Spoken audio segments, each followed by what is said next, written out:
తెలివైన రాజకుమారుడు మరియు ఎన్చాంటెడ్ కింగ్డమ్. ఒకానొకప్పుడు మాల్వన్ యొక్క సుసంపన్నమైన రాజ్యంలో రాజా వీరసింహుడు అనే తెలివైన మరియు న్యాయమైన రాజు నివసించేవాడు. అతని తెలివితేటలు మరియు ధైర్య సాహసాలకు పేరుగాంచిన ధ్రువ అనే కుమారుడు ఉన్నాడు. అయితే యువరాజుకు ఒక లోపం ఉంది, అదే తొందరపాటు. రాజు తన కొడుకు సహనం మరియు వివేకం నేర్చుకోవాలని కోరుకుంటూ, నిజమైన పాలకుడు తన నిర్ణయాలలో ధైర్యంగా ఉండడమే కాకుండా తెలివిగా కూడా ఉండాలి అని తరచూ అతనికి సలహా ఇచ్చేవాడు.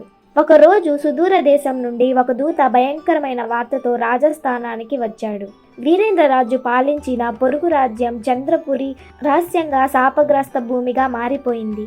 పంటలు ఎండిపోయాయి, నదులు ఎండిపోయాయి మరియు ప్రజలు భయంతో పారిపోయారు.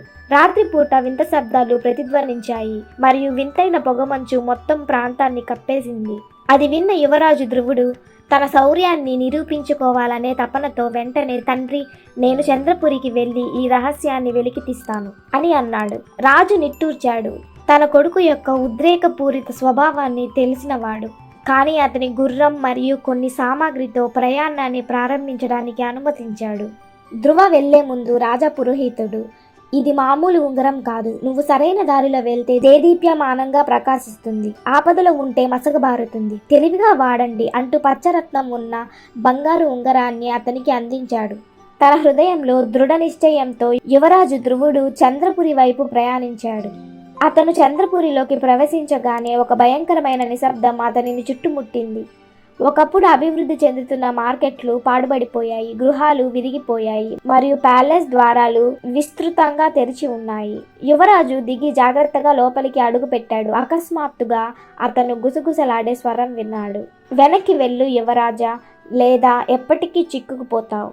కానీ ధ్రువ మాత్రం భయపడలేదు. అతను ముందుకు కొనసాగాడు మరియు రాజభవనం బావి దగ్గర ఒక యువతి కూర్చొని ఉంది. ఎవరు నువ్వు అని అడిగాడు ధ్రువ. నేను యువరాణి చారులత, రాజు వీరేంద్ర కుమార్తెని. ఆమె విచారంగా సమాధానం ఇచ్చింది. ఒక దుష్ట మాంత్రికుడు మా నాన్నను మోసగించాడు. నా ప్రజలు పారిపోయారు లేదా విగ్రహాలుగా మార్చబడ్డారు. శాపాన్ని విడగొట్టడానికి మార్గాన్ని వెతుకుతూ నేను ఒంటరిగా ఉన్నాను. ఆ మంత్రగాడు ఎక్కడ ఉన్నాడు అని ధ్రువ అడిగాడు. అతను మంత్రముగ్ధమైన అడవి దాటి బ్లాక్ టవర్లో నివసిస్తున్నాడు.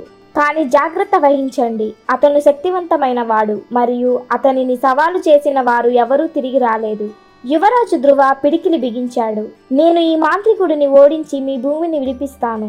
యువరాణి చారులత అతనికి మార్గనిర్దేశం చేస్తూ ధ్రువని బ్లాక్ టవర్ వైపు తీసుకెళ్ళింది. వారు మంత్రముగ్ధులను చేసిన అడవికి చేరుకోగానే అతని పచ్చ ఉంగరం మసకబారింది. ప్రమాదం గురించి హెచ్చరించింది. వెంటనే ఒక లోతైన స్వరం విజృంభించింది. ఉత్తీర్ణత సాధించాలంటే మీరు 3 పరీక్షలు పూర్తి చేయాలి. ఓడిపోయిన ఎడల మీరు ఎప్పటికీ ఈ అడవిని వదిలి వెళ్ళకూడదు. ఒక వృద్ధుడు వారి ముందు కనిపించి, ఒక రాజు మరియు ఒక బిచ్చగాడు స్వర్గద్వారం వద్ద నిలబడి ఉన్నారు. ఒక్కరే ప్రవేశించగలరు. అది ఎవరై ఉండాలి? ధ్రువుడు ఒక్క క్షణం ఆలోచించి, రాజుగాని బిచ్చగాడైనా గాని నిర్మల హృదయం కలవాడు ప్రవేశానికి అర్హుడే అని సమాధానమిచ్చాడు. పెద్ద ఆయన నవ్వుతూ పక్కకు తప్పుకున్నాడు. మీరు గెలిచారు అని అన్నాడు. తరువాత వారు రోడ్డు వద్దకు చేరుకున్నారు. ఒక మార్గం ప్రకాశవంతంగా మరియు ఆహ్వానించదగినదిగా ఉంది, మరొకటి చీకటిగా మరియు వింతగా ఉంది. చారులత సంకోచించింది. కానీ ధ్రువుడు పూజారి మాటలను గుర్తు చేసుకున్నాడు మరియు అతని ఉంగరాన్ని తనిఖీ చేశాడు. పచ్చని వెలుగు చీకటి దారి వైపు చూపింది. ఇది సరైన మార్గం అని అతను చారులతను ముందుకు నడిపించాడు. వారు ముందుకు అడుగులు వేయగా వారి వెనుక ఉన్న ప్రకాశవంతమైన మార్గం అగాధంలోకి కృంగిపోయింది. వారు తెలివిగా ఎంచుకున్నారు. చివరికి వారు మెరిసే సరస్సు వద్దకు చేరుకున్నారు. నీళ్లు త్రాగండి మరియు మీ నిజ స్వరూపాన్ని చూడండి అని ఒక స్వరం వినిపించింది. ధ్రువుడు త్రాగడానికి కిందికి వంగినప్పుడు అకస్మాత్తుగా అతని ప్రతిబింబం మారిపోయింది. అది అతనిని గర్వంగా మరియు నిర్లక్ష్యపు యోధినిగా చూపించింది. తన లోపాన్ని గ్రహించాడు. నేను ఇకపై తొందరపడే ముందు ఆలోచించడం నేర్చుకోవాలి అని అతను అనుకున్నాడు. ఈ కొత్త జ్ఞానంతో భ్రమలు మాయమయ్యాయి మరియు ఒక రహస్య వంతెన కనిపించింది. వారిని బ్లాక్ టవర్కు దారితీసింది. టవర్ లోపల దుష్ట మాంత్రికుడు కాలకర్ణ సింహాసనంపై కూర్చున్నాడు. అతని కళ్ళు ఎర్రగా మెరుస్తున్నాయి. అయ్యో మూర్ఖుడైన యువరాజా, నువ్వు నన్ను ఓడించగలవని అనుకుంటున్నావా అని అన్నాడు. అతను ధ్రువ వైపు చీకటి నీడలను పంపుతూ చేతులు ఊపాడు. కానీ యువరాజు ఇప్పుడు సహనం మరియు వ్యూహం అర్థం చేసుకున్నాడు. గుడ్డిగా ముందుకు చార్జ్ చేయడానికి బదులుగా అతను మంత్రగాడి కదలికలను గమనించాడు. కాలకర్ణుడు మంత్రములను జపించినప్పుడల్లా ఉంగరపు మెరుపు తీవ్రతరం కావడం గమనించాడు. అతని శక్తి అతని మాటల నుండి వస్తుంది అని ధ్రువుడు గ్రహించాడు. త్వరగా అతను బలిపీఠం నుండి వెండి గొలుసును పట్టుకుని కాలకర్ణుడి నోటిపై విసిరి అతనిని నిశ్శబ్దం చేశాడు.